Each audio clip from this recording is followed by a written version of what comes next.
Good morning, welcome to your Daily Hope Booster video.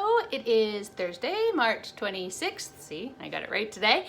And thank you everyone for who I have talked to this week. I've had some really amazing conversations with people taking action to continue to increase their hope and have positive expectation for the future. That is really what it's all about. To remember that the world is not always going to be like it is today, that the future will be better than you are feeling right now. And I appreciate everyone who is watching these videos and making suggestions on topics and questions I can answer for them. I like that it's helping. So today I would like to talk about boundaries. Boundaries is something that I've always struggled with, both on a personal and professional level. I'm a people pleaser. I like to enable as opposed to be really aware of my own boundaries and my own self-care.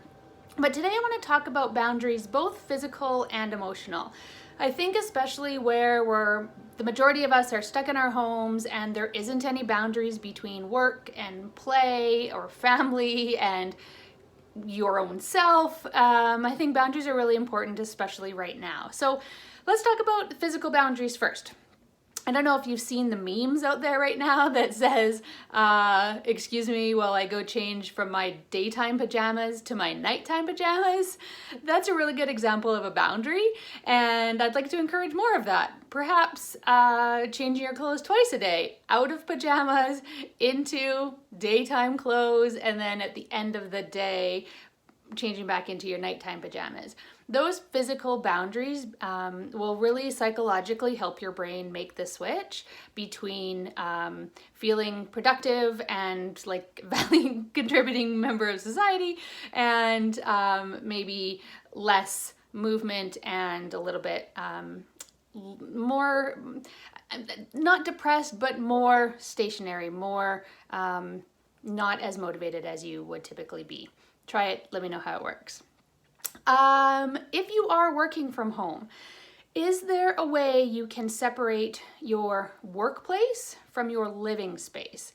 And I know it's not always really easy to do. You know, if you're in a small apartment, your living space is your workspace. However, I know I've heard of people who have set up extra tables in front of windows that are new and novel to their normal living environment and have set up their workstation there.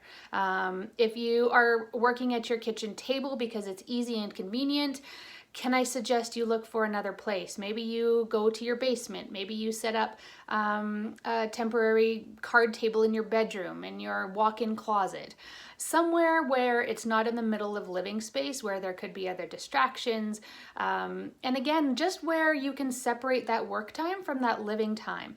If we are doing all the things in all the places, it's really hard to separate them in your mind. And if you can't separate them, you also can't shut it off, and you may feel like you're always in. Do you know what I mean? You're always in work or you're always in living, and there's no break from either of those things. So see if you can find a different place to work in your home. Also, take actual breaks during the day. So maybe you take a lunch break and you go for a walk on that lunch break. Or at the very least, you don't eat at your desk. You don't eat on your couch. Take an actual break away from whatever it is that you're doing. Again, just to break up the time segment so you don't feel like you're always in it. There's a reason in school why, classes are broken up into blocks of time and semesters are broken up. Psychologically, it's really important that we have those changes, those subtle shifts, so our brain can feel the relief of a break. And then something I learned through HR at the client that I work for is the idea of the 90-20 rule. So focus for 90 minutes on whatever that is. Is it spending time with your kids? Is it working on something at work? Is it an exercise? Whatever it is, do it for 90 minutes and then give yourself 20 minutes of recovery time. that recovery time will be huge. It's psychological recovery time, it's physical recovery time, it's allowing your brain again to make that shift between what you were doing into something new, which just helps it to reset. So 90-20 can contribute to happiness and hopefulness and better productivity and just not feeling like you're in it, in the same thing overall, forever. So see what you can do for those. So those are a few physical boundaries that you could set. And then let's talk about emotional boundaries. So these are boundaries that you're setting in your mind with relationships with your people. First, I want to talk about how acknowledge that you probably can't do it all right now. So many of you are parenting and working and teaching and homeschooling and all of these things, and you're being all the things to all the people. Acknowledge that you can't do it all. And then after you acknowledge that you can't do it all, stop trying to do it all. You're only setting yourself up for failure. There is no success to be had there if you think you can do it all, because you can't do it all. You are supermen and superwomen, and I know that you want to change the world and save the world and do all the things, but this is not the time to do that when you have so many other people depending on you and you're all in one tight space and you're trying to cope with world events and shifts in schedule and all of those things. Try to acknowledge that you can't do it all, and then don't do it all.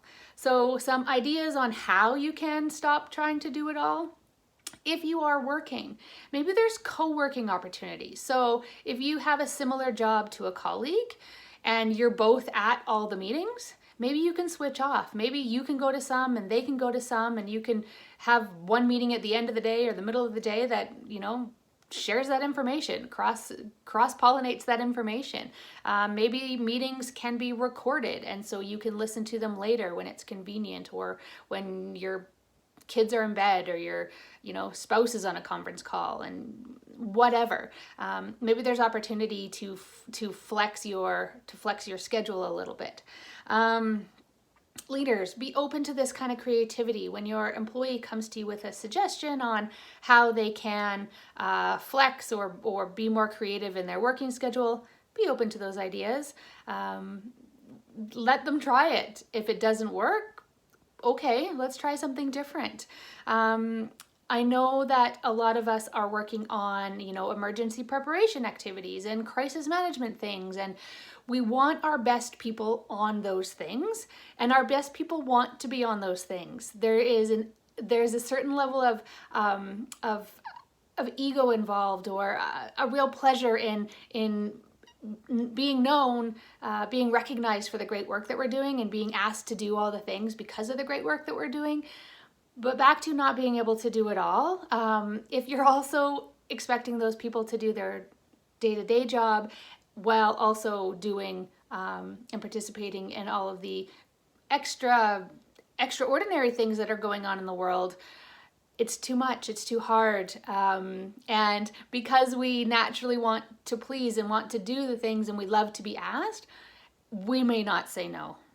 And it's going to affect our overall physical health and mental health in the long term.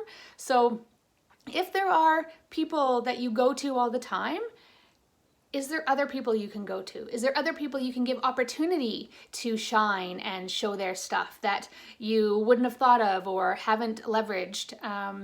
Also, be okay with good enough, you know, especially if you're going and talking to people you normally wouldn't ask to do particular tasks. They may not have all of the capability or capacity that they need to do that kind of work. Okay. You know, help them, teach them, be okay with good enough and not perfection, and be the leaders I know you are, and help them to grow those skills. You know, this is an opportunity for more people to really be able to contribute and show their stuff, and that'll help your employees feel better. That'll help us as humans feel like we're contributing, and that overall just continues to rise all of our hope and all of our motivation to contribute in the future as well. The other thing is to set a boundary against your own inner mean girl and your own inner mean guy, Rachel Hollis suggests that you even name said inner mean human that's in your mind that is telling you you're not good enough, you can't do it, it's too much, it's overwhelming, all of those things. Silence that awful devil child inside. You don't need that. You only need those positive vibes and those positive energy. And so if you find you're running up against that mean inner voice, step on it. Put a boundary. Put that horrible thing back in the closet.